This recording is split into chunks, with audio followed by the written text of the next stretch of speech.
Aroma tidak sedap TPS ganggu kenyamanan Pasar Cinde Palembang. Aroma tidak sedap dari tumpukan sampah di TPS Pasar Cinde Palembang dikeluhkan warga dan pedagang. Selain mengganggu kenyamanan, kondisi ini juga berdampak pada menurunnya jumlah pembeli di kawasan pasar tradisional tersebut. Dari pantauan PALF, pada Rabu 12 November 2025, kondisi TPS di Jalan Jaimas, 24 Ilir Pasar Cinde Palembang, tampak dipenuhi tumpukan sampah yang menimbulkan aroma tidak sedap, terutama saat musim hujan. Warganya di sini kan mano di bak lado, tapi masih buangnya di bawah kan, bingung juga kadang kan. Dari kakak galak bantu-bantu buang dulu kan? Iya, kadang bantu-bantu juga buang, kadang kepucuk kan. Harusnya Warga yang sini harus ada bak sampah, harusnya di bak sampah tuh lah harus dibuang kan, jangan di bawah dulu kan. Pagi ini belum banyak sampahnya kan, agak siang lah, sampai sore bawa banyak sampahnya.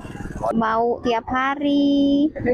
Iya, galak tuh becek, bau sampahnya nih ndak diambil penuh.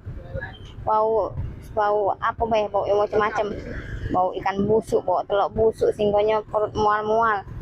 Ibu dulu sudah sering di apa? Iya, di viral tuh sudah. Cepet-cepet galak mampir bau, galak tak tahan ranjau sini bau katanya itu. Jadi sepi kalau gitu kan, kalau nggak galak bau.